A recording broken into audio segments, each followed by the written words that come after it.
Assalamualaikum warahmatullahi wabarakatuh. Salam dan bahagia.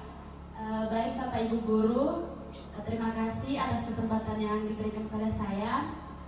Pada kesempatan kali ini, saya akan melakukan diseminasi aksi nyata modul 1.4 tentang budaya positif. Ini merupakan salah satu tugas akhir saya pada modul 1.4 ini sebagai tugas saya dalam mengikuti pendidikan guru penggerak angkatan 10. Baik Bapak Ibu, sebelum kita masuk materi tentang budaya positif, ada beberapa pertanyaan yang ingin saya tanyakan kepada Bapak Ibu. Apakah Bapak Ibu setuju atau tidak setuju mengenai 3 pertanyaan ini? Yang pertama, ada hukuman dapat mendisiplinkan anak. Yang kedua, pemberian hukuman dalam hal positif seperti membaca atau membersihkan halaman sekolah dapat meningkatkan disiplin anak. Kemudian yang ketiga, memberi penghargaan dapat meningkatkan motivasi belajar anak. Di sini 3 pertanyaan ini saya yakin Bapak Ibu mungkin ada yang setuju ataupun tidak setuju. Nah, harapannya setelah dilakukan diseminasi ini, kita akan memiliki pemahaman yang sama mengenai 3 pertanyaan ini. Apakah itu kita sama-sama setuju atau tidak setuju? Seperti itu. Selanjutnya, disiplin positif ini mencakup 6 materi yang akan saya paparkan pada siang hari ini. Yang pertama tentang disiplin positif dan nilai-nilai kebajikan universal. Kemudian yang kedua, teori motivasi, hukuman dan penghargaan, serta restitusi. Kemudian yang ketiga, keyakinan kelas. Yang keempat, kebutuhan dasar manusia dan dunia berkualitas. Yang kelima, posisi kontrol guru dalam restitusi. Dan yang keenam itu segitiga restitusi. Baik, kita mulai yang pertama, disiplin positif dan nilai-nilai kebajikan universal. Nah, ada yang namanya perubahan paradigma. Mungkin Bapak Ibu pernah mendengar istilah pembelajaran yang berpihak pada guru dan pembelajaran yang berpihak pada murid. Nah, maksudnya pembelajaran yang berpihak pada guru itu, pembelajaran itu dilakukan secara satu arah di kelas. Jadi mungkin metodenya itu seperti ceramah atau hanya sekedar memberi catatan kepada guru. Nah, saya yakin kita pasti pernah melakukan hal yang seperti itu. Termasuk saya sendiri, saya pernah melakukan pembelajaran yang seperti itu. Misalnya saya hanya menulis papan tulis, kemudian diikuti oleh siswa, lalu memberi contoh, selanjutnya memberikan latihan atau tugas.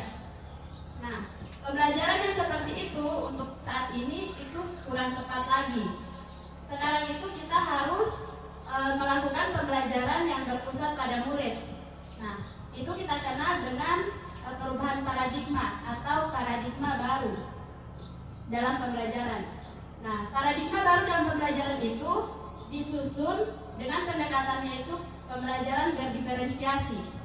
Nah, jadi kita memberikan pembelajaran itu tergantung dengan kebutuhan murid kita. Jadi misalnya siswa kita itu kita harus identifikasi dulu gaya belajarnya. Ada anak-anak kan yang misal dia belajarnya auditori atau dia kinestetik seperti itu. Jadi sebelum mulai pelajaran itu atau misalkan ajaran baru, sebaiknya kita lakukan analisis asesmen diagnostik seperti itu. Jadi untuk mengetahui kebutuhan belajar seperti apa yang dibutuhkan oleh siswa kita, karena setiap siswa itu berbeda. Mungkin ada yang sukanya belajar di kelas, ada juga mungkin yang sukanya sambil bermain, ada mungkin yang sukanya kerja kelompok seperti itu. Jadi kita harus bisa kelompokkan atau kita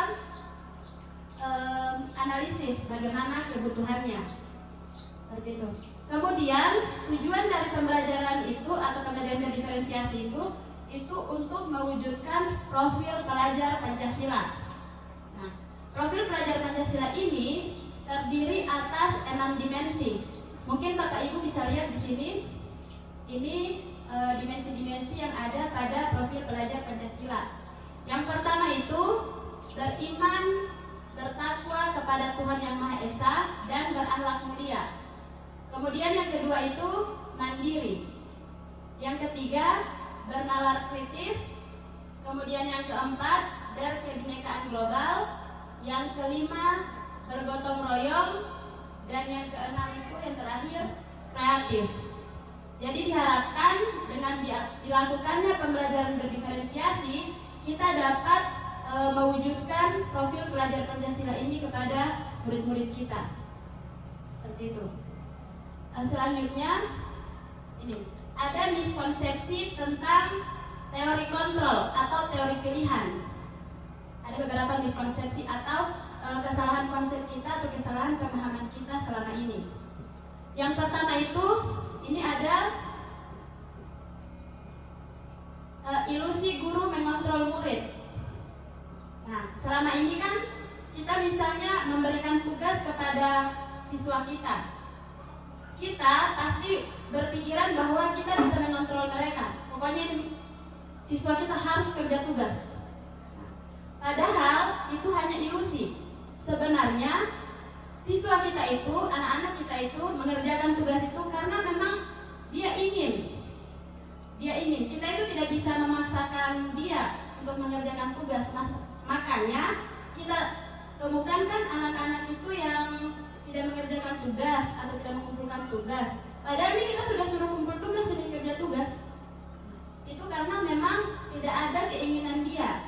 Makanya itu disebut ilusi. Guru mengontrol murid itu hanya ilusi kita. Karena sebenarnya yang bisa mengontrol murid itu hanyalah murid itu sendiri. Seperti itu. Kemudian yang kedua, ilusi bahwa mengkritik dan membuat orang merasa bersalah itu dapat menguatkan karakter. Nah, itu juga termasuk ilusi. Misalnya kita mengkritik anak atau membuat anak itu merasa bersalah ketika melakukan kesalahan. Kita pasti mungkin berharap setelah itu karakter anak tersebut akan baik atau anak tersebut tidak akan mengulangi kesalahan itu lagi. Tapi itu hanya ilusi atau itu kesalahan konsep.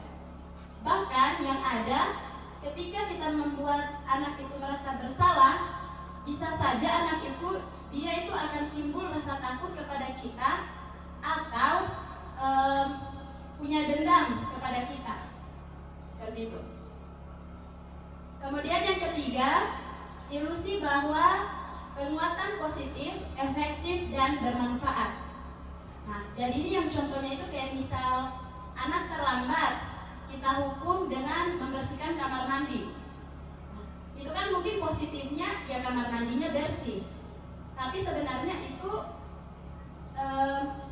tidak memberikan manfaat positif untuk anak. Seperti itu. Karena tidak ada hubungannya, misal tidak mengerjakan tugas atau terlambat, kemudian diberikan tugas membersihkan kamar mandi atau apa seperti itu. Itu tidak ada kaitannya, makanya itu tidak memberikan efek yang positif. Dan yang terakhir, ilusi bahwa orang dewasa memiliki hak untuk memaksa. Nah, orang dewasa di sini kita menganggap bahwa kita ini sebagai guru adalah orang yang dewasa. Kemudian mungkin kita beranggapan bahwa kita bisa mengatur atau memaksa murid kita untuk melakukan sesuatu. Itu hanya ilusi. Kita sebenarnya tidak bisa memaksa, karena mereka itu sudah punya pemikiran sendiri juga. Kalaupun mereka lakukan apa yang kita suruhkan atau apa yang kita paksakan itu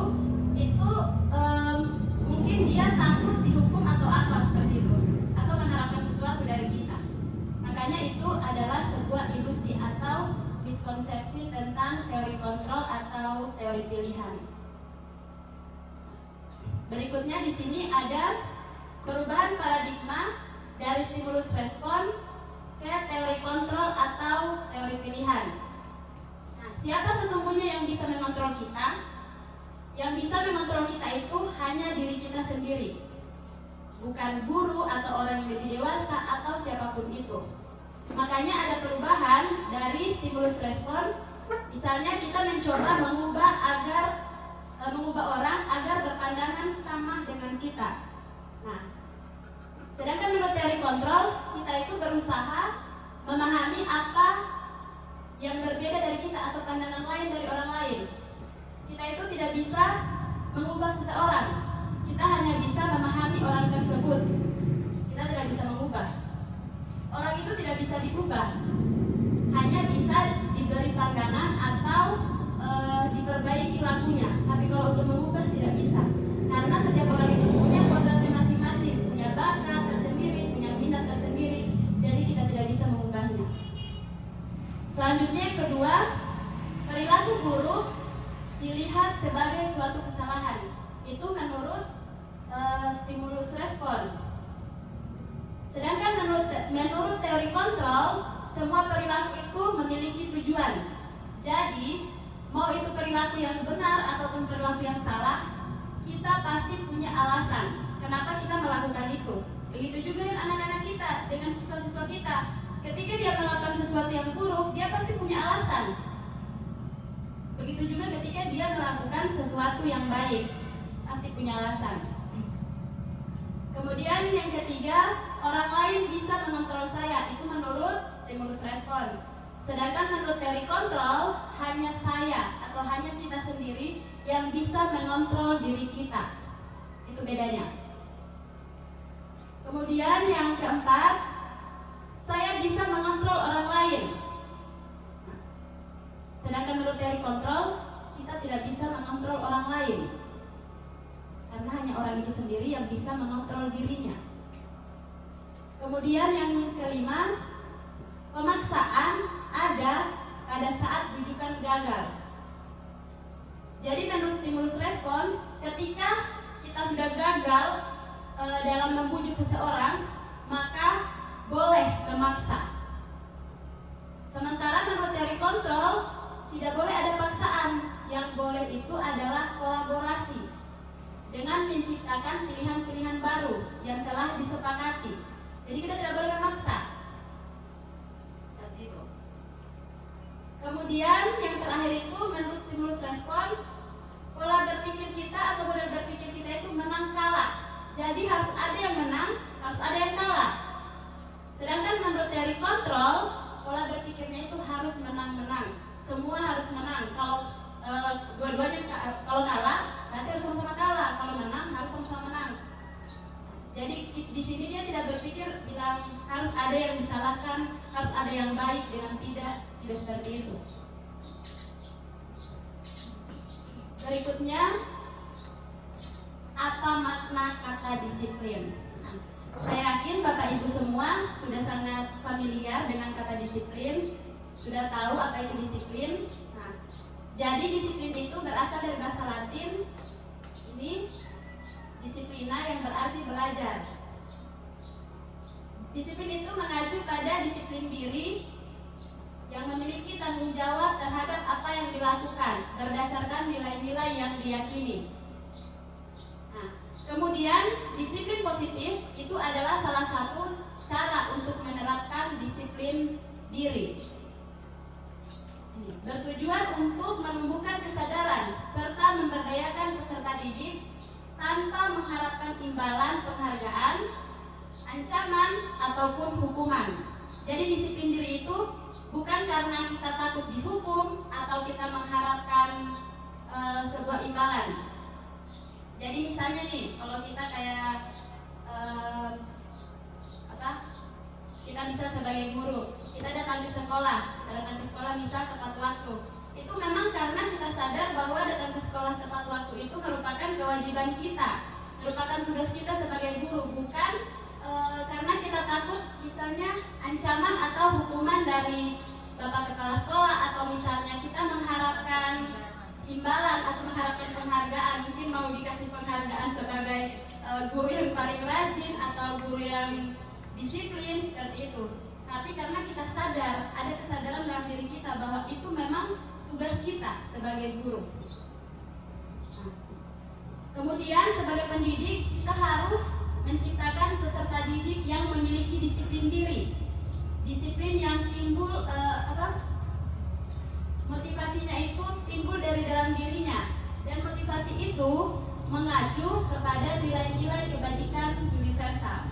Nanti kita akan bahas apa itu nilai-nilai kebajikan universal. Nah, ini nilai-nilai kebajikan universal. Mungkin tulisannya agak kecil. Jadi nilai-nilai kebajikan itu nilai-nilai positif yang memiliki tujuan mulia yang ingin dicapai oleh setiap orang atau setiap individu. Nah, jadi nilai-nilai universal ini, nilai-nilai kebajikan ini, dia itu bersifat universal atau umum, lintas bahasa, lintas bangsa, agama maupun latar belakang. Jadi dia tidak menyinggung suku, tidak menyinggung agama. Jadi bisa nilai-nilai kebajikan ini bisa digunakan oleh semua orang dan berlaku pada semua orang tanpa melihat latar belakangnya, agamanya, sukunya, dan lain sebagainya. Nah, kemudian nilai-nilai kebajikan ini dapat dilakukan untuk memotivasi intrinsik atau motivasi diri yang akan dibangun dengan menggerakkan motivasi dari dalam diri untuk mencapai tujuan yang mulia. Jadi diharapkan dengan penerapan nilai-nilai kebajikan ini itu dapat meningkatkan motivasi diri kita atau motivasi intrinsik. Seperti itu. Kemudian nilai-nilai kebajikan itu ada banyak sekali, ada banyak macam. Ada dari berbagai komunitas itu, kalau tidak salah kemarin itu yang diberi contoh ada 3. Nah, kurang lebih sama nilainya, tapi kita itu dituntut untuk menerapkan nilai-nilai kebajikan ini yang sesuai dengan profil pelajar Pancasila dengan 6 dimensi tadi, mulai dari beriman, bertakwa kepada Tuhan Yang Maha Esa, dan berakhlak mulia, mandiri, bernalar kritis, berkebinekaan global, bergotong royong, dan juga kreatif. Jadi nilai-nilai universal itu banyak, tidak hanya ini, tapi ini hanya salah satu contohnya saja. Seperti itu. Yang berikutnya, teori motivasi, hukuman dan penghargaan, serta restitusi. Ini adalah teori motivasi perilaku manusia. Ada yang namanya motivasi eksternal, ada yang namanya motivasi internal. Harapannya kita itu melakukan sesuatu karena motivasinya itu motivasi internal atau motivasi dari dalam diri kita, bukan motivasi eksternal atau dari luar. Nah, ini contohnya ada 3 teori motivasi kan. Yang pertama itu untuk menghindari ketidaknyamanan atau hukuman. Untuk menghindari ketidaknyamanan ini itu merupakan motivasi eksternal, karena kita itu berusaha untuk melakukan sesuatu, atau motivasi diri kita itu karena kita tidak mau dihukum. Berarti itu kan sumber motivasinya kita itu dari luar, karena kita takut ini mau dihukum. Makanya itu namanya motivasi eksternal. Kemudian yang kedua, untuk mendapatkan imbalan dari orang lain. Nah, itu juga merupakan motivasi eksternal, karena kita mengharapkan sesuatu akan diberi sesuatu, akan diberi imbalan atau akan diberi penghargaan. Kemudian yang ketiga, untuk menghargai diri sendiri. Nah, ini yang kita harapkan. Kita melakukan sesuatu atau motivasi kita melakukan sesuatu itu karena kita menghargai diri kita. Harapan kita, baik kita sebagai guru maupun anak-anak kita, itu melakukan sesuatu karena memang dia sadar bahwa misalnya siswa, dia sadar bahwa tugasnya adalah belajar, makanya dia belajar, mengerjakan tugas dan lain sebagainya. Begitu juga kita guru, kita sadar bahwa posisi kita adalah sebagai seorang guru, jadi kita akan berusaha untuk memberikan pelajaran yang baik kepada siswa-siswa kita. Karena kita sadar dan kita menghargai diri kita, menghargai profesi kita, bahwa kita adalah guru yang bertugas untuk memberikan pengajaran dan pendidikan kepada anak-anak kita. Nah, selanjutnya ada istilah dihukum oleh penghargaan. Saya juga ini pertama kali mendengar kata dihukum oleh penghargaan. Udah berpikir, masa ada penghargaan yang menghukum? Bukannya penghargaan itu untuk memotivasi kita supaya lebih baik lagi. Nah, ternyata ada yang meneliti bahwa penghargaan itu sifatnya menghukum. Karena ketika kita mendapatkan penghargaan, kita itu akan berusaha lagi untuk mendapatkan lagi. Makanya penghargaan itu menghukum kita, karena kita harus terus berusaha terus. Dan itu jadinya kita itu akan ketergantungan. Ada pengaruh jangka pendek dan jangka panjangnya. Kemudian penghargaan menghukum. Penghargaan itu mengurangi ketepatan. Karena ketika kita sudah mulai mendapat penghargaan, karena kita berburu untuk mendapat, kadang itu sudah tidak bagus hasilnya. Karena saking inginnya kita untuk dapat penghargaan. Karena biasa kan kalau sudah dapat penghargaan harus lagi nih, nggak boleh tidak, harus. Makanya kadang itu sudah kurang tepat. Kemudian ada penghargaan tidak efektif.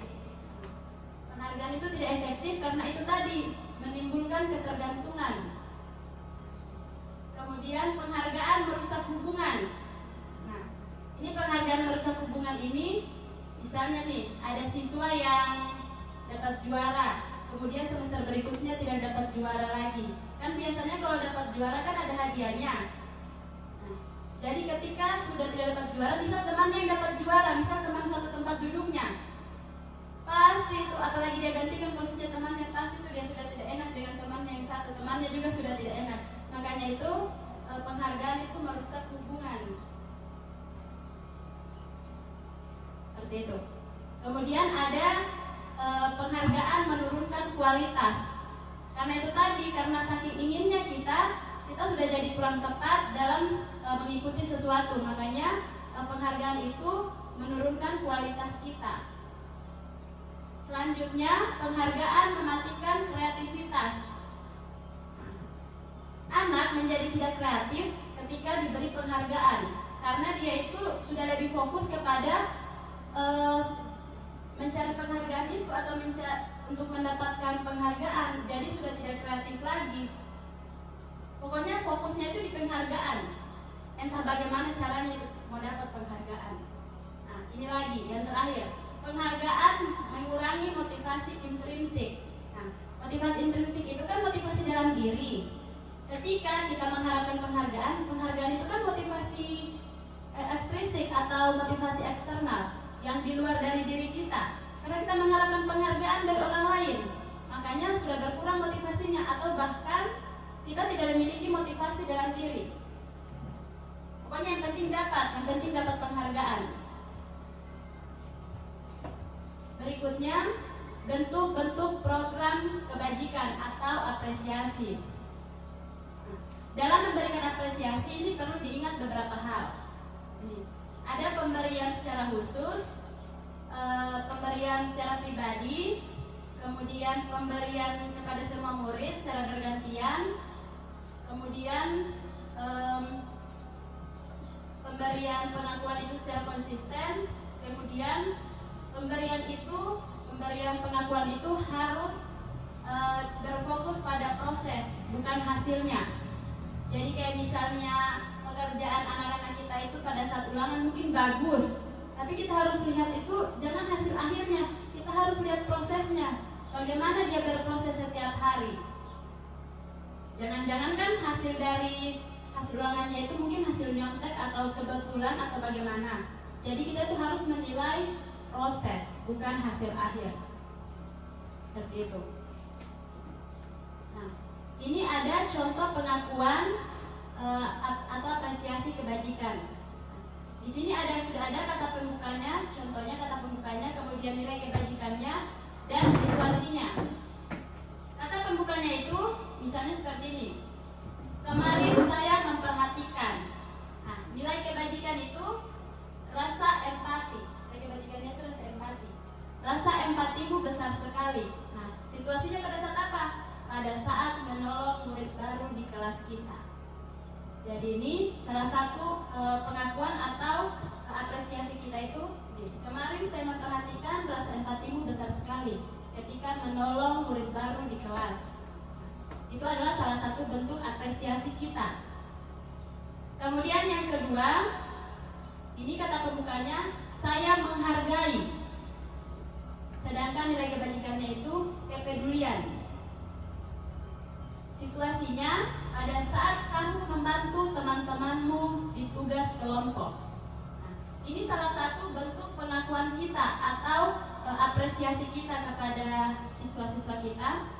Nih, saya menghargai kepedulianmu pada saat kamu membantu teman-temanmu di tugas kelompok. Kemudian yang ketiga, kalimat pembukanya itu terima kasih untuk. Nilai kebajikannya rasa tanggung jawab. Ini tanggung jawab nilai kebajikannya. Situasinya bagaimana? Situasinya pada saat kamu memungut kertas-kertas yang berserakan di lantai. Jadi terima kasih untuk rasa tanggung jawabmu pada saat kamu memungut kertas-kertas di lantai. Nah, ketiga ini merupakan contoh pengakuan atau apresiasi kebajikan.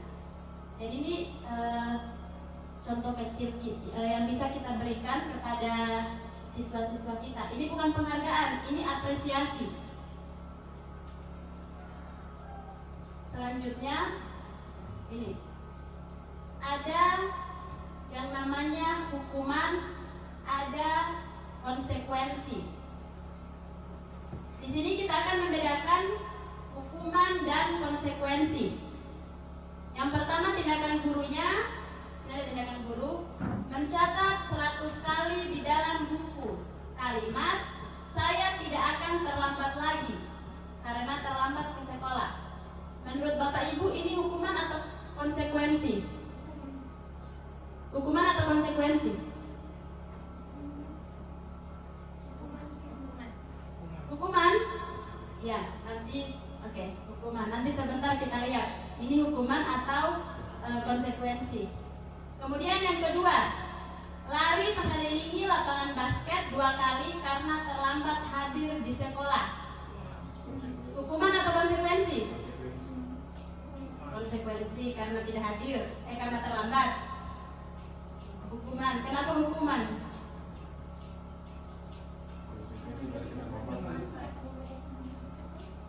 Oke, sebentar kita lihat. Kemudian yang ketiga, murid diminta untuk push up 15 kali karena tidak menggunakan masker ke sekolah. Hukuman. Hukuman atau konsekuensi? Hukuman. Oke. Yang keempat, menggantikan kertas tugas teman yang telah dicoret-coret. Konsekuensi. Berikutnya, membersihkan tumpahan air di meja tulis karena tersenggol pada saat belajar. Konsekuensi. Oke. Selanjutnya lagi, murid disuruh untuk tidak mengenakan sepatu seharian di sekolah karena tidak menggunakan sepatu hitam. Hukuman atau konsekuensi? Hukuman. Oke, ada yang jawab hukuman, ada yang jawab konsekuensi. Sebentar kita lihat hasilnya. Kemudian yang terakhir, lari mengelilingi lapangan basket 2 kali karena terlambat 10 menit untuk pelajaran PJOK. Konsekuensi. Konsekuensi atau hukuman? Konsekuensi. Oke, konsekuensi. Mari kita lihat jawabannya. Itu jawabannya. Yang pertama itu hukuman, yang kedua juga hukuman, yang ketiga hukuman, keempat ini konsekuensi, kelima konsekuensi, yang ini hukuman.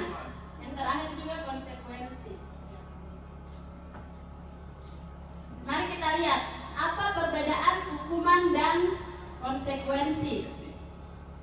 Ini perbedaan hukuman dan konsekuensi. Hukuman dan konsekuensi itu perbedaannya yang pertama, itu sama-sama sesuatu yang harus terjadi. Karena ada pelanggaran tadi, sesuatu yang harus terjadi. Bedanya, kalau hukuman itu sesuatu yang menyakitkan. Sudah pasti namanya hukuman itu pasti menyakiti seorang. Yang namanya juga dihukum, sudah pasti ada yang tersakiti. Kemudian yang kedua, hukuman itu membuat anak sakit. Fisiknya sakit, kalau dihukum kan, kalau disuruh lari kan mungkin kakinya sakit.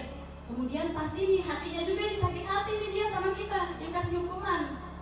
Nah, itu untuk jangka waktu yang lama. Sedangkan konsekuensi itu dia itu membuat rasa tidak nyaman dalam jangka waktu pendek. Kenapa jangka waktu pendek? Karena yang namanya konsekuensi itu dia itu sesuatu yang kita sepakati terlebih dahulu. Misal kalau terlambat masuk kelas 15 menit, sebentar nanti 15 menit ditambah waktunya 15 menit lagi. Itu kan kita sudah sepakati di awal. Jadi ketika ada pelanggaran akan ada konsekuensinya. Makanya rasa tidak nyamannya itu dia jangka pendek. Karena anak-anak sudah tahu, sudah ada pemberitahuan terlebih dahulu. Sedangkan hukuman itu kan tidak. Karena dia hukuman itu biasanya dadakan. Kayak misal anak datang terlambat langsung lari atau jalan jongkok, itu dia spontan terjadinya. Dan anak-anak tidak tahu apa yang akan terjadi ketika melakukan kesalahan itu. Kalau konsekuensi ini kan sudah ada kesepakatan kita di awal. Misal kalau tidak seperti ini akan begini, kalau tidak begini akan begini, seperti itu. Kemudian hukuman itu akan menyebabkan anak membenci kedisiplinan. Anak-anak itu akan semakin tidak disiplin, akan semakin bandel karena dihukum. Jadi tidak ada itu istilah bilang hukuman itu akan mendisiplinkan. Itu tidak ada hukuman yang mendisiplinkan. Sementara konsekuensi, anak-anak itu akan menghargai kedisiplinan. Karena sudah ada pembicaraan, misal kalau terlambat masuk di kelas 15 menit, waktu istirahatnya dipotong 15 menit karena harus ditambah. Jadi dia akan berusaha untuk tidak terlambat. Daripada tidak istirahat, jadi mending masuk tepat waktu, seperti itu. Selanjutnya, hukuman ini dia bersifat paksaan. Kita paksa anak-anak. Anak-anak kan misal tidak mau lari nih, keliling lapangan tidak mau, tapi kita paksa karena kita hukum.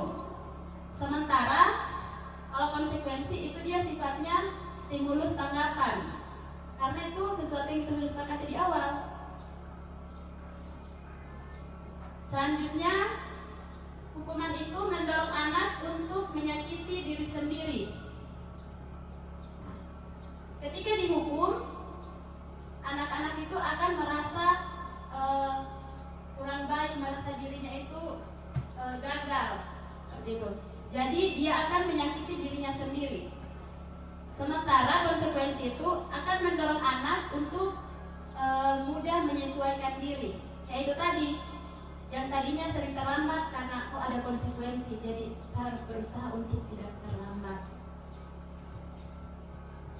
Selanjutnya, hukuman itu membentuk konsep diri yang buruk.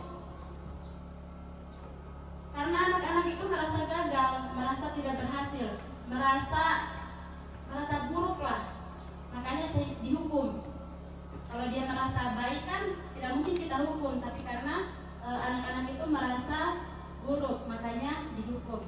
Sementara konsekuensi itu akan membentuk konsep diri yang baik. Karena apa? Karena anak-anak sudah akan mulai menghargai yang namanya disiplin, akan berusaha untuk tidak melanggar kesepakatan. Seperti itu. Berikutnya, anak belajar untuk menyembunyikan kesalahan. Nah, karena mau dihukum, kadang-kadang anak-anak itu sembunyikan kesalahan. Apakah dia berbohong atau dia tidak mengakui, karena tidak mau dihukum ini. Jadi dia berusaha untuk menyembunyikan kesalahannya bagaimanapun caranya. Nah, sementara konsekuensi anak belajar untuk mematuhi aturan. Nah, karena kalau sudah ada kesepakatan di awal, jadi anak-anak itu akan berusaha untuk mematuhi aturan. Yang terakhir, hukuman itu akan membuat anak itu marah, merasa bersalah, dipermalukan, bahkan merasa tidak dihargai. Ini sudah pasti nih. Misal kita jemur, kan dilihat sama teman-temannya, pasti anak itu akan marah ke kita. Si penghukumnya akan marah, kemudian merasa bersalah juga kenapa terlambat, tapi merasa malu juga karena dilihat sama teman-temannya kan, seperti itu. Sementara kalau konsekuensi itu, anak itu hanya kehilangan hak, kemudian merasa tidak nyaman dan diasingkan untuk sementara waktu. Dia merasa kehilangan haknya, yang kayak tadi bisa terlambat masuk di kelas, kemudian jam istirahatnya diambil untuk mengganti keterlambatannya itu kan dia kehilangan haknya untuk istirahat. Anak itu kehilangan haknya. Kemudian dia akan diasingkan sama temannya, tapi itu hanya bersifat sementara. Pasti temannya akan jauhi dia, tapi tidak berlangsung lama. Karena paling yang jauhi dia itu teman di kelas itu yang lihat dia, yang lihat kejadiannya. Sementara kalau hukuman ini kan, kalau kayak merasa dipermalukan, mungkin kita kasih berdiri di depan kelas, semua orang itu lihat, atau di halaman, seperti itu. Berikutnya ada yang namanya restitusi. Mungkin Bapak Ibu sudah pernah mendengar apa itu restitusi. Mungkin juga ada yang baru mendengar istilah restitusi. Jadi pendekatan yang baik itu, anak-anak itu untuk menyelesaikan permasalahannya tidak dengan menggunakan hukuman, tapi menggunakan restitusi. Semua permasalahan anak akan diselesaikan dengan jalan restitusi. Nah, restitusi adalah proses menciptakan kondisi bagi murid untuk memperbaiki kesalahan mereka. Jadi melalui restitusi ini, anak itu kita akan yakinkan bahwa yang diperbuatnya itu adalah sesuatu yang salah. Kemudian anak atau siswa bersama guru akan bersama-sama mencari solusinya. Dan biasanya solusi itu muncul dari anak itu sendiri. Selanjutnya, harapan dari restitusi itu, anak-anak itu bisa seperti orang lain, membantu murid berpikir tentang orang seperti apa yang mereka inginkan. Mereka mau jadi seperti apa. Jadi itu kita bentuk melalui restitusi. Selanjutnya, kesalahan itu kan akan membentuk dua hal, identitas gagal atau identitas sukses. Ketika dihukum, itu namanya identitas gagal karena menimbulkan banyak hal negatif. Sementara identitas sukses itu ada disiplin, konsekuensi, dan juga restitusi. Ini yang tadi sudah, hukuman itu sesuatu yang menyakitkan yang harus terjadi. Sementara dia konsekuensi itu sesuatu yang harus terjadi. Kalau restitusi, dia itu pilihan. Pilihannya itu siapa yang memilih? Siswa itu sendiri. Siswa yang akan memilih mau seperti apa dia nantinya. Jadi kita itu hanya sebagai semacam sebagai manajer begitu, yang membimbing saja. Mau seperti apa dia yang memilih sendiri. Kemudian kalau hukuman tadi membuat tidak nyaman untuk jangka waktu yang panjang, sementara konsekuensi ini untuk jangka waktu yang pendek. Nah, sedangkan restitusi dia itu untuk menguatkan anak atau menguatkan siswa untuk jangka waktu yang panjang. Kenapa dia menguatkan untuk jangka waktu yang panjang? Karena restitusi itu pilihan. Dia yang memilih, anak itu sendiri yang memilih, siswa itu yang memilih mau seperti apa. Apa yang dia pilih itu kan sudah pasti dia yakini bahwa dia akan seperti itu nantinya. Makanya dia itu bersifat jangka waktunya itu jangka waktu yang panjang. Selanjutnya, kalau hukuman, korban itu mendapatkan keadilan. Korban mendapatkan keadilan. Nah, ketika misal ada siswa kita yang bertengkar, sudah pasti nih, misal baku pukul, sudah pastikan yang memukul ini yang akan kita hukum. Nah, korban itu dia mendapatkan keadilan karena dia sudah dipukul, jadi ini temannya yang satu dihukum. Sementara kalau konsekuensi, korban itu bisa saja diabaikan. Sedangkan kalau restitusi, korban itu mendapat ganti. Jadi tidak dirugikan, korban itu mendapat ganti, tapi tidak ada yang tersakiti, tidak ada yang dihukum. Nah, kemudian kalau hukuman itu, anak itu akan tersakiti. Kemudian konsekuensi, anak itu tidak akan dibuat tidak nyaman, tapi tidak dihukum. Sedangkan restitusi, anak itu mendapatkan penguatan. Selanjutnya, kalau hukuman, perilaku anak-anak itu akan agresif. Agresifnya itu akan semakin meningkat, akan semakin menjadi-jadi itu. Jadi misalnya hari ini dia melakukan kesalahan, kita hukumnya misal keliling lapangan. Nah, dianggap mungkin keliling lapangan itu hal itu ringan-ringan saja, jadi ya bisa di minggu depannya bisa dia lakukan kesalahan lagi, dia sudah tahu akan keliling lapangan lagi nih. Makanya itu dia semakin agresif. Sedangkan konsekuensi ini akan dia sifatnya penguatan, tapi dalam jangka waktu pendek. Misal karena konsekuensi ini kan sesuatu yang kita sudah sepakati. Mungkin di kelas itu kita sepakati seperti itu. Nah, setelah mungkin naik di kelas berikutnya, ya tergantung lagi kesepakatannya di kelas berikutnya, mungkin dengan gurunya atau dengan wali kelasnya. Makanya dia bersifatnya itu jangka pendek. Sedangkan kalau restitusi, masalah itu terpecahkan. Apa yang terjadi sama anak-anak, apa yang terjadi sama siswa, itu akan terselesaikan. Berikutnya, kalau hukuman, sistem tidak akan berjalan bila murid tidak takut. Jadi hukuman itu tidak akan berjalan kalau siswanya itu tidak takut. Biasa kan anak-anak bilang, cuma lari saja keliling. Bahkan itu mereka suka karena ada di luar. Udah di luar kan, jadi biar dihukum tidak apa-apa, yang penting keluar. Kemudian kalau konsekuensi itu memerlukan mentoring dan supervisi terus-menerus dari guru. Jadi dia harus dipantau terus. Sedangkan restitusi, murid itu belajar untuk bertanggung jawab atas perilakunya. Karena restitusi itu kan anak itu yang memilih sendiri, dia mau jadi seperti apa, dia mau selesaikan seperti apa, solusinya bagaimana, anak itu sendiri yang pilih. Jadi dia bertanggung jawab atas pilihannya, atas apa yang dia pilih. Selanjutnya, ini ada kata-kata, ada kalimat seperti ini. Kalau hukuman itu, kamu harus, pokoknya harus. Kamu harus menulis kata saya tidak akan terlambat sampai bukunya penuh. Pokoknya harus. Yang namanya hukuman harus.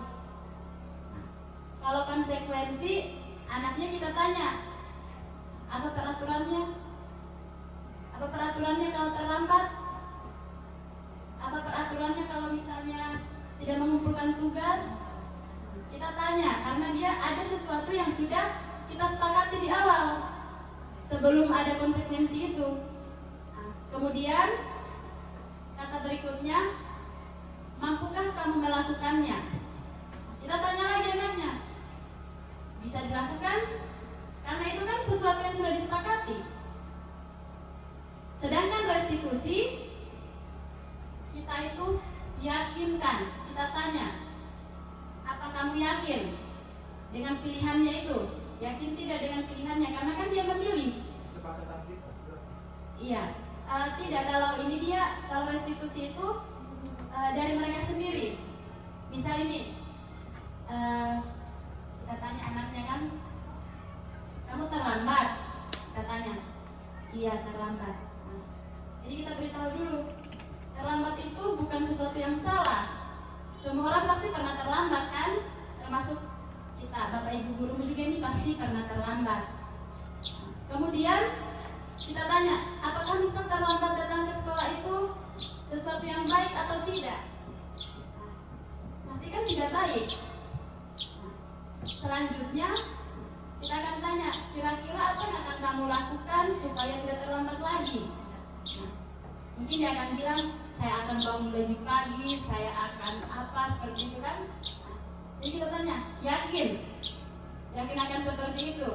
Karena itu kan dia yang memilih solusinya, dia yang memilih akan jadi seperti apa nantinya. Kemudian ini ada pertanyaan berikutnya, kita tanya, apa yang bisa kamu lakukan untuk memperbaiki masalah ini? Itu dia restitusi. Bukan kita yang kasih solusi, tidak.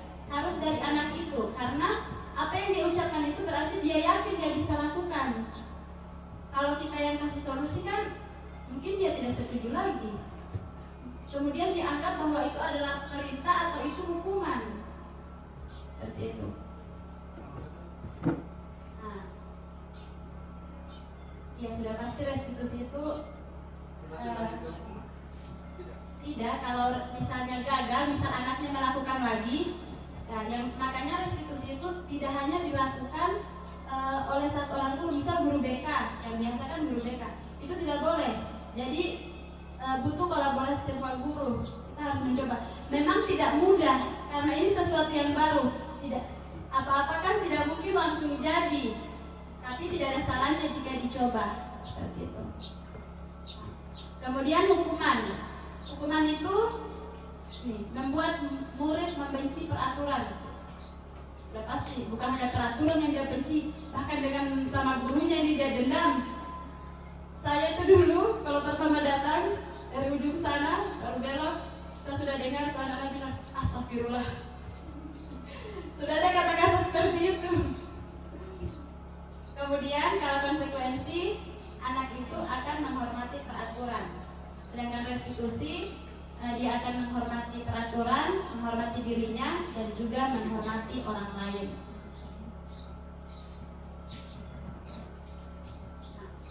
Ini ada 9 ciri restitusi. Yang pertama, restitusi itu untuk menebus kesalahan, bukan untuk menebus kesalahan, tapi belajar dari kesalahan. Kalau menebus kesalahan tadi itu kan hukuman atau konsekuensi juga. Sementara restitusi itu dia belajar dari kesalahan. Jadi kalau misalnya dia terlambat karena dia sendiri yang cari solusinya, diharapkan itu dia belajar dari kesalahannya itu supaya tidak terjadi lagi ke depannya. Kemudian yang kedua, restitusi itu memperbaiki hubungan. Restitusi memperbaiki hubungan. Yang tadinya misal dia malas ke sekolah karena takut dihukum, karena tidak dihukum kan hanya dilakukan restitusi. Jadi hubungan antara misal guru dan siswa yang bermasalah ini itu akan baik. Tidak akan ada rasa takut ataupun rasa dendam. Nah, yang ketiga, restitusi itu tawaran, bukan paksaan. Jadi kita yang tawarkan dia bagaimana solusinya.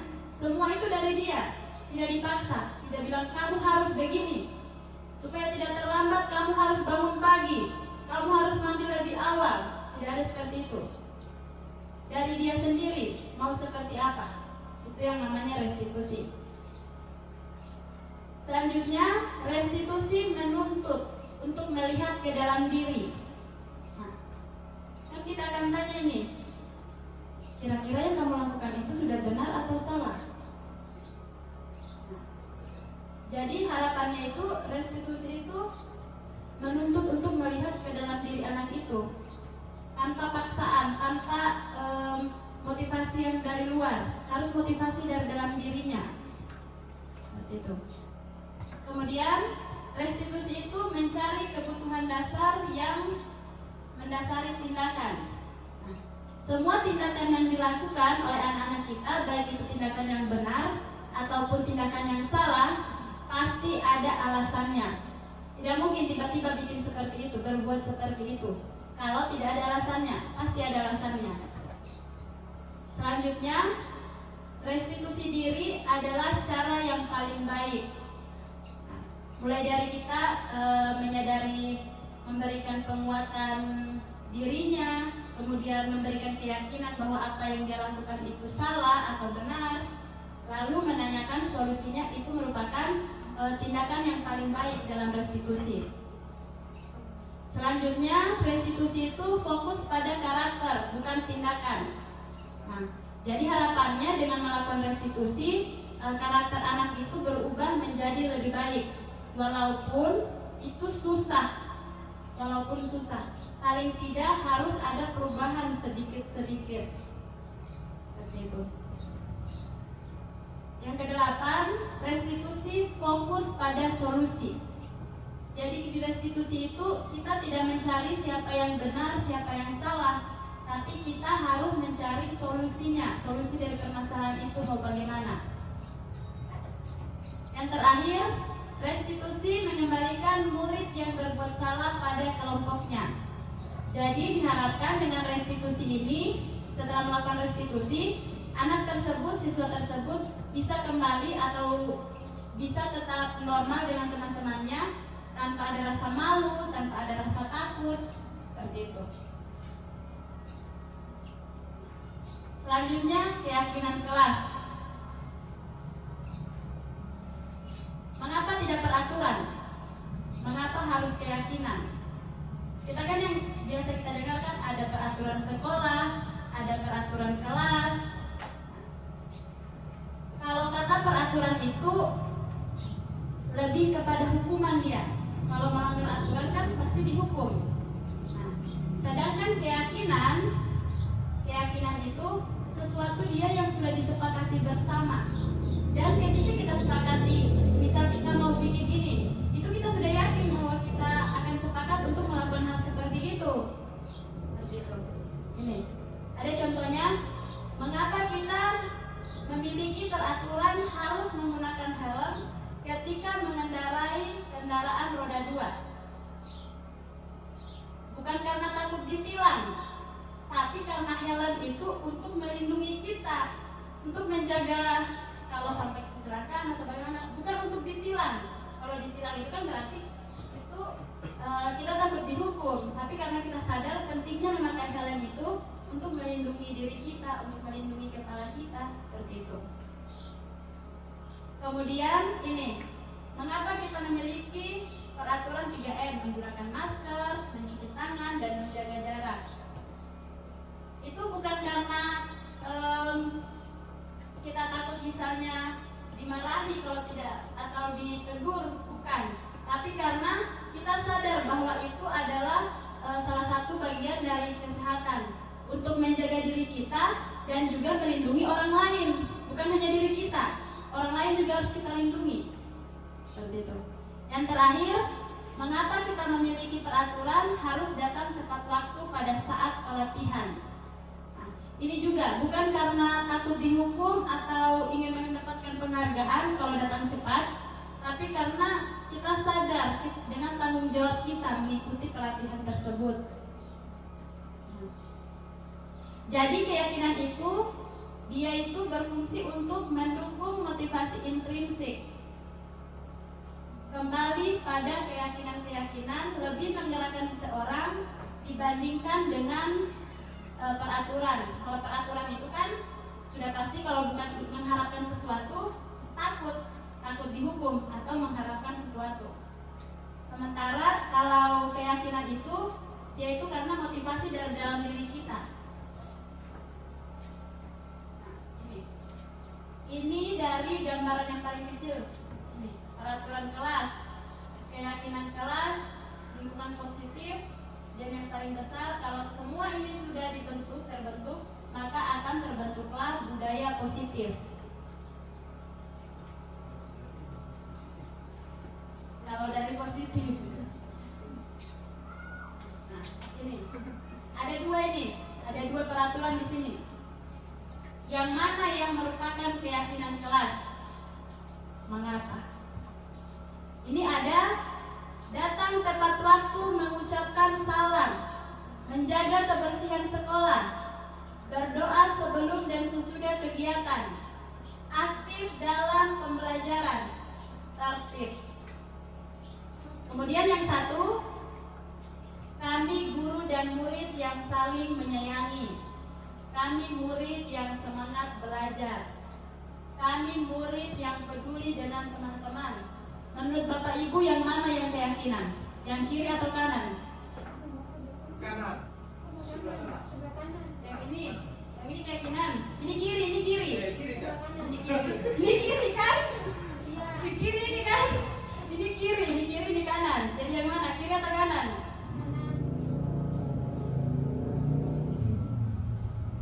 Ya, yang jadi keyakinan itu yang kanan. Keyakinan itu dia kan harus kata-katanya itu universal dan mengandung nilai-nilai kebajikan.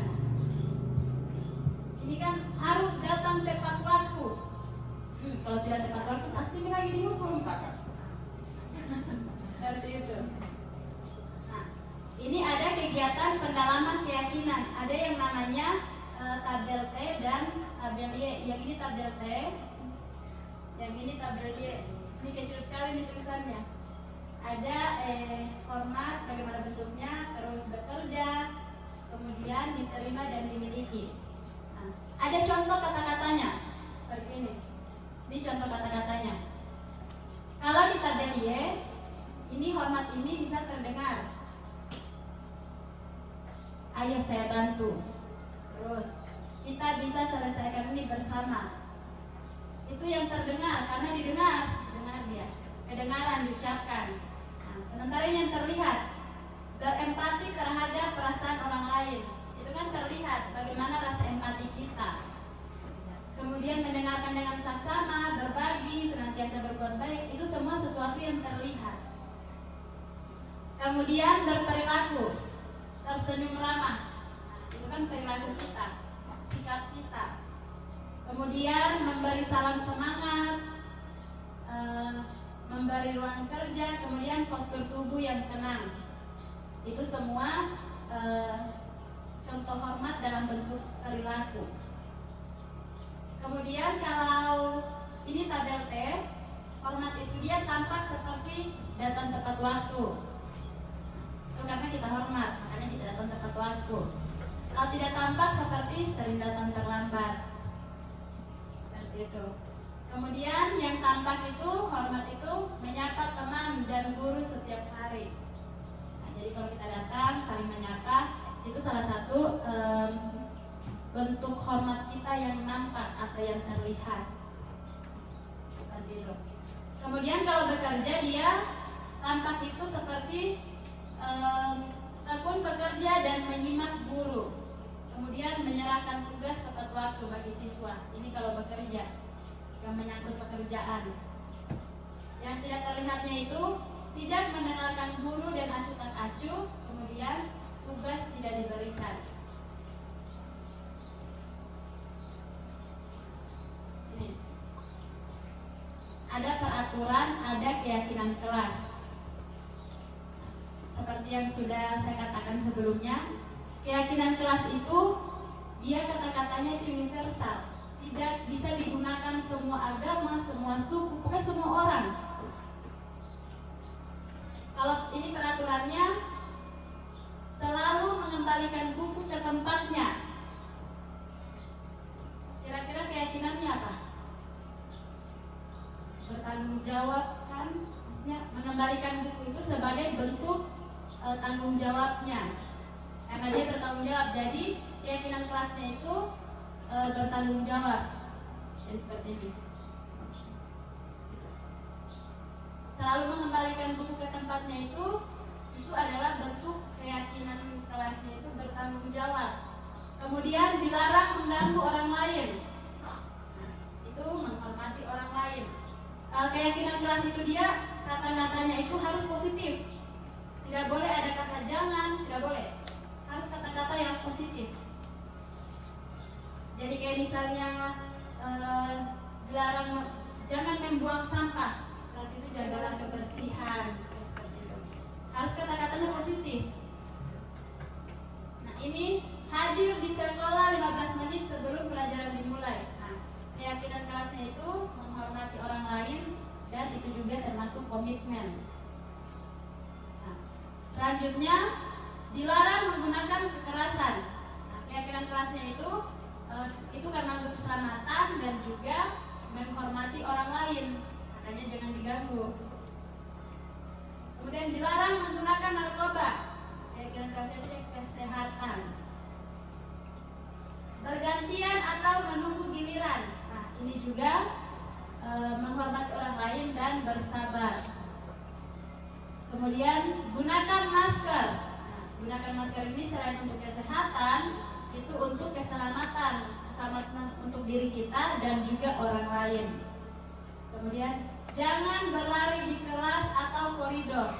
Itu selain untuk keselamatan juga untuk keamanan. Jadi keyakinan kelas itu dia harus kata-katanya positif. Kemudian sesuatu yang mudah diingat, tidak perlu panjang-panjang. Selanjutnya ada kebutuhan dasar manusia dan dunia yang berkualitas. Kebutuhan dasar manusia itu yang paling utama, ini yang di tengah, bertahan hidup. Sudah pasti kita semua ini berusaha untuk bertahan hidup. Itu kebutuhan yang paling dasar, bertahan hidup. Kemudian berikutnya itu ada kebutuhan akan kasih sayang dan rasa diterima. Kadang-kadang siswa kita itu tidak mengerjakan tugas itu karena dia mau diperhatikan. Dia cari perhatian. Kadang di kelas itu bertingkah, itu sebenarnya dia ingin kita tegur. Dia cari perhatian. Karena apa? Karena ada kebutuhan dasarnya yang tidak terpenuhi, yaitu ini, kasih sayang dan rasa diterima. Nah, kemudian yang kedua,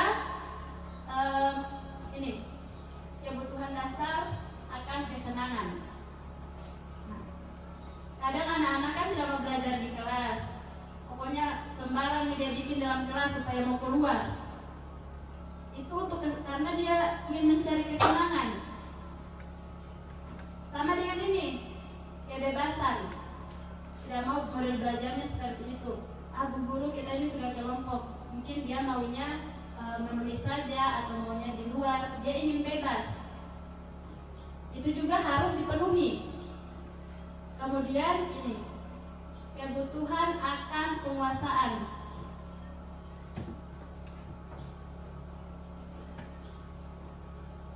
Ini 5 posisi kontrol. Jadi guru itu punya 5 posisi kontrol. Tinggal kita yang harus posisikan diri kita, mau di posisi seperti apa. Nah, di sini juga kita bisa tahu idealnya guru posisinya itu ada di mana. Nah, ini 5 posisi kontrol. Ini yang warna merah ini posisi kontrolnya guru ini. Yang pertama ini penghukum, kemudian pembuat rasa bersalah, teman, pemantau, dan manajer. Ini semua 5 posisi kontrol guru. 5 posisi kontrol. Ini ada. Kalau penghukum, guru itu berbuatnya itu menghardik, menunjuk-nunjuk, menyakiti, menyindir. Itu guru sebagai penghukum. Kita marah itu anak-anak, berarti itu posisi kontrolnya kita itu sebagai penghukum. Kemudian kalau pembuat bersalah, kita itu ceramah. Kemudian kita bilang, ibu kecewa sama kamu, atau harusnya kamu seperti ini. Itu pembuat rasa bersalah itu. Kita kasih bersalah anak-anak kita. Kita kasih bersalah siswanya sampai dia merasa bersalah. Itu namanya pembuat rasa bersalah. Sementara teman itu guru itu membuat alasan-alasan untuk muridnya. Pemantau itu dia hanya memantau sebatas melihat saja, mengukur, kemudian menghitung apa yang kita dilakukan oleh anak-anak. Sedangkan manajer, kita itu mengajukan pertanyaan-pertanyaan, misalnya kenapa kamu seperti ini, gitu. Kemudian ini yang guru berkata. Kalau penghukum, guru berkata, kalau kamu tidak melakukannya, awas ya, atau rasakan. Itu guru sebagai penghukum itu, dia akan mengeluarkan kata-kata seperti itu. Sedangkan pembuat rasa bersalah, kita itu kasih bersalah anaknya. Jadi kita bilang, kamu seharusnya sudah tahu, atau ibu lelah sekali menjelaskannya.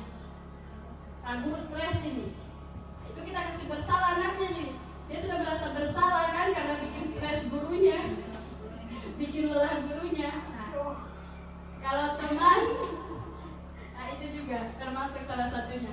Ini sebagai teman ini, ayolah lakukan demi ibu.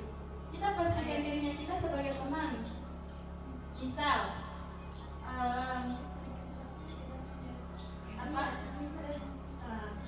misalnya kita pasti sering melakukan. Termasuk saya sendiri, saya pernah lakukan nih. Ayo Mi cepat. Pokoknya kita ini, itu namanya posisi dirinya kita atau posisi kontrol diri sebagai teman. Nah kemudian masa kamu tidak mau? Ingat, ibu tidak pernah bantu. Pokoknya kita posisikan dirinya. Seakan-akan kayak kita yang memohon ini. Kita yang memohon sama anak-anak. Ini dia apa? Membujuk.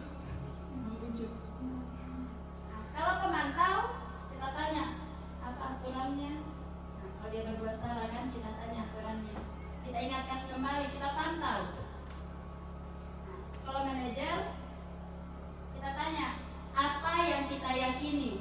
Kemudian apa yang bisa kamu kerjakan untuk memperbaiki masalah ini. Anaknya ditanya. Nah, hasilnya kalau sebagai penghukum, hasilnya itu anak itu akan memberontak, menyalahkan orang lain, bahkan berbohong. Itu hasilnya kalau kita itu memposisikan diri kita sebagai penghukum. Sedangkan sebagai pembuat rasa bersalah, anak itu akan menyembunyikan apa yang dirasakan, kemudian menyangkal, bahkan berbohong. Ini pembuat rasa bersalah dan penghukum ini beda-beda tipis. Hanya kalau menghukum itu kita itu lebih kepada kita beri hukuman ada yang tersakiti. Sementara pembuat rasa bersalah itu anak-anak itu merasa tersakiti dengan kata-katanya kita, kalimat-kalimatnya kita kasih bersalah dia. Kemudian kalau sebagai teman ini anak itu akan ketergantungan. Karena kita posisikan dunia kita sebagai teman, ayo nih kumpul, ayo. Pokoknya kita ikutkan betul apa maunya, jadi anak-anak itu ketergantungan. Kemudian kalau sebagai pemantau, anak-anak itu akan menyesuaikan diri apabila diawasi. Hanya pada saat diawasi. Jadi kalau sudah tidak ada kita, misalnya hari itu kita tidak ada di sekolah, tidak ada lagi. Harus diawasi dia.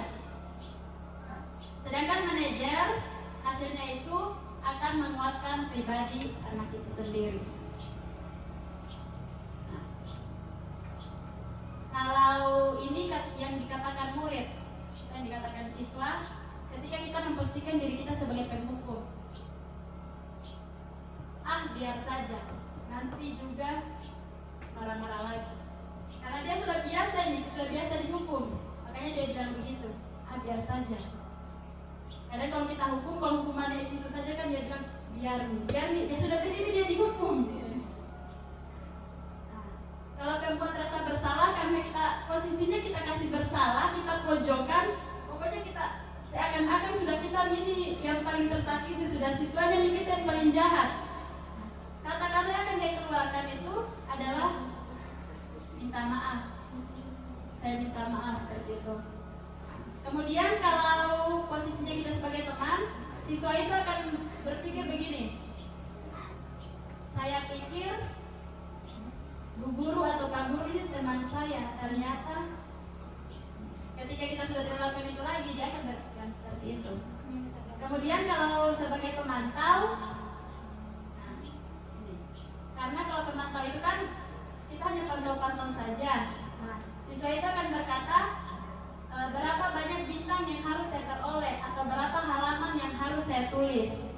Sedangkan kalau sebagai manajer, siswa akan bertanya atau berkata bagaimana saya bisa memperbaiki keadaan.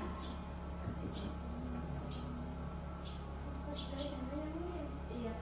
Nah ini pernyataan-pernyataan ini, ya saya kecewa sekali dengan kamu, itu membuat rasa bersalah. Pokoknya kita pojokkan.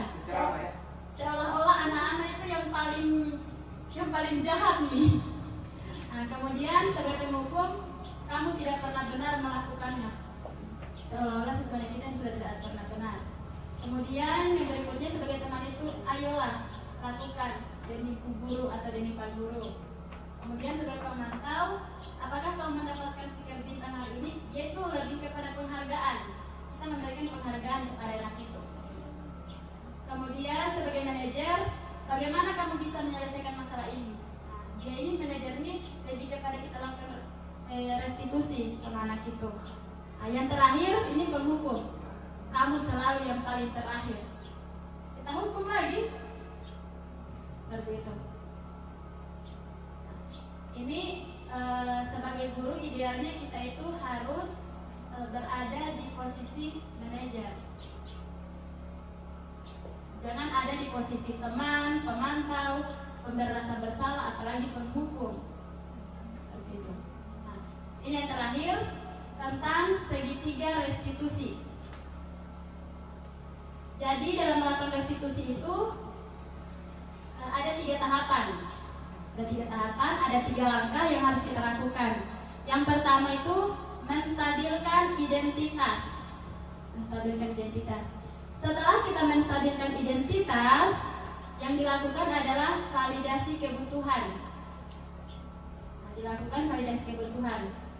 Kemudian yang terakhir itu menanyakan keyakinan. Kita tanyakan keyakinan. Nah, seperti ini contohnya. Nah, dalam menstabilkan identitas, kita itu membuat anak yang merasa gagal atau yang merasa tadi yang insecure misalnya toh, yang insecure karena berbuat salah atau terlambat, itu menjadi positif, menjadi baik. Nah, kata-kata yang bisa kita lakukan atau yang bisa guru ucapkan, misalnya kita katakan bahwa berbuat salah itu hal yang manusiawi, supaya anaknya tidak merasa bersalah, tidak merasa negatif, tidak merasa buruk. Nah, atau tidak ada manusia yang sempurna. Bapak Ibu guru juga pernah berbuat salah. Seperti itu. Nah, bisa juga kita yakinkan anaknya, kita pasti bisa menyelesaikan permasalahan ini. Nah, bisa juga dengan kata-kata guru tidak tertarik untuk mencari tahu siapa yang benar, siapa yang salah, tapi kita lebih tertarik untuk menyelesaikan masalah. Itu untuk membuat dia supaya identitasnya stabil, tidak merasa bersalah. Kemudian yang kelima itu, kalau kamu menyalahkan dirimu sendiri terus-menerus, apakah kamu bisa bersikap baik pada dirimu sendiri? Nah, itu kata-kata yang bisa kita ucapkan sebagai guru dalam menstabilkan identitas. Berikutnya, validasi kebutuhan. Validasi kebutuhan ini ada beberapa kata-kata yang bisa diucapkan oleh guru. Yang pertama misalnya guru berkata, kamu bisa saja melakukan hal yang lebih buruk, tapi kamu tidak melakukannya. Misal anak ini dia robek bukunya temannya. Karena kenapa dia menyusul bukunya temannya karena temannya menyontek. Nah, kita bisa mengatakan bahwa kamu bisa melakukan hal yang lebih buruk. Bagus kalau hanya kamu hanya robek bukunya, untuk tidak kamu pukul dia, seperti itu. Kemudian kamu pasti punya alasan melakukannya. Nah, ini juga salah satu hal yang bisa dikatakan oleh guru atau diucapkan oleh guru dalam memvalidasi kebutuhan ketika melakukan restitusi. Kemudian, apa yang penting bagi kamu? Anaknya ditanya. Selanjutnya, kamu boleh tetap berusaha menjaga sikap itu, tapi tambahkan sikap lain yang baru. Berikutnya lagi, maukah kamu belajar cara lain untuk mendapatkan apa yang kamu butuhkan tanpa harus memukul? Yang terakhir itu bisa kita ucapkan, apakah kamu bisa melakukan yang lebih baik besok? Nah, ini menanyakan keyakinan. Yang bisa kita ucapkan dalam menanyakan keyakinan, yang pertama itu, apakah nilai yang kita percaya di sekolah atau di kelas kita? Ini kita tanyakan nilai-nilai kesepakatan kelas yang kita sudah sepakati sebelumnya. Kemudian berikutnya, nilai universal apa yang telah kita sepakati? Kita tanya, dia masih ingat tidak kesepakatan kelas apa saja, nilai-nilai kebajikan apa saja yang sudah kita sepakati di kelas itu. Kemudian katanya juga, kelas yang ideal itu seperti apa? Kita tanya. Kemudian kita tanya juga, kamu ingin jadi orang yang seperti apa atau anak yang seperti apa? Kita tanya anaknya. Yang terakhir bisa kita ucapkan, apa yang kamu rasakan ketika kamu melakukan itu? Kamu menjadi orang seperti apa? Itu salah satu cara kita untuk menanyakan keyakinan kelas.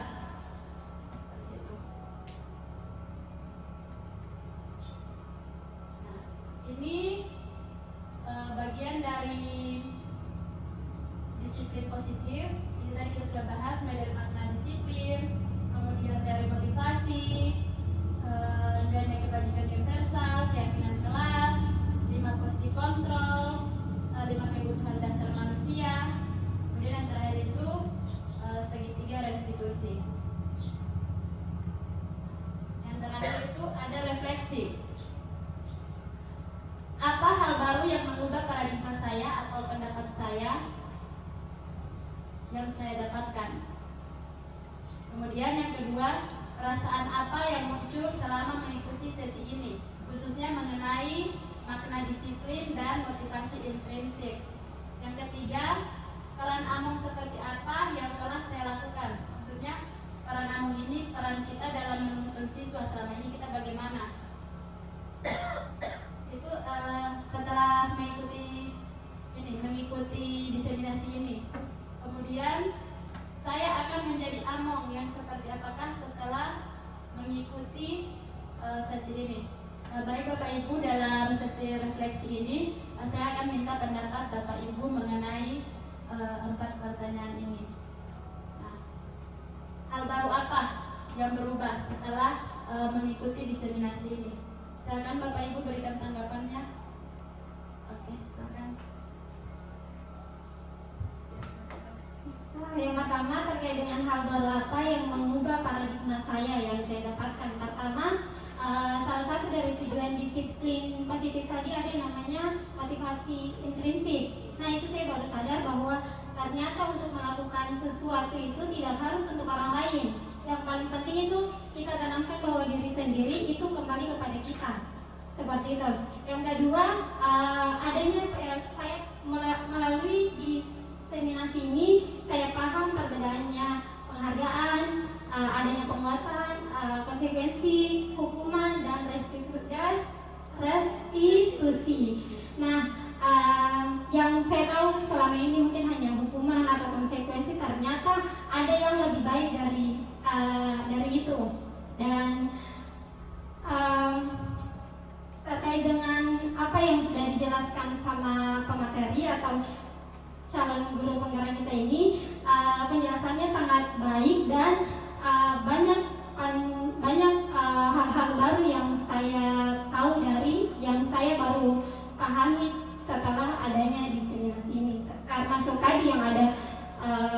hukuman dari itu semua dan ketika kita kaitkan dengan profil pelajar Pancasila itu, kira-kira semua itu bisa tercapai jika kita melakukannya dengan baik. Mungkin itu saja dari saya kembalikan kepada teman-teman. Ya, yang kedua, perasaan apa yang muncul selama sesi diseminasi ini, khususnya mengenai disiplin dan motivasi intrinsik. Ada yang mau berikan tanggapan? Bagaimana perasaannya selama mengikuti kegiatan ini? Apakah senang memperoleh sesuatu yang baru atau tidak yakin dengan antara hukuman, konsekuensi dan restitusi, atau bagaimana? Guru mungkin?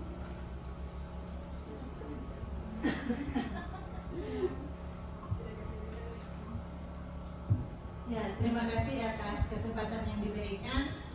Perasaan apa yang muncul selama mengikuti sesi ini, khususnya mengenai makna disiplin dan motivasi intrinsik? Ya, perasaan yang saya alami, makna disiplin, ya dengan adanya sesi ini saya bisa paham lebih mendalam lagi. Kemudian untuk motivasi intrinsik juga, ya lebih paham ya setelah adanya sesi ini. Ya, itu saja. Kemudian yang pertanyaan ketiga, peran Amung seperti apa yang saya lakukan selama mengikuti sesi ini? Maksudnya bagaimana kita setelah langsung saja mungkin diajarkan setelah mengikuti sesi ini itu mau seperti apa, mau jadi seperti apa, misal posisi kontrolnya mau jadi apa, kemudian motivasi perilakunya mau apa, mungkin yang tadinya mungkin mengharapkan penghargaan atau menghindari hukuman, mungkin sekarang sudah berubah atau bagaimana? Ada yang memberikan pendapatnya, Bapak Ibu?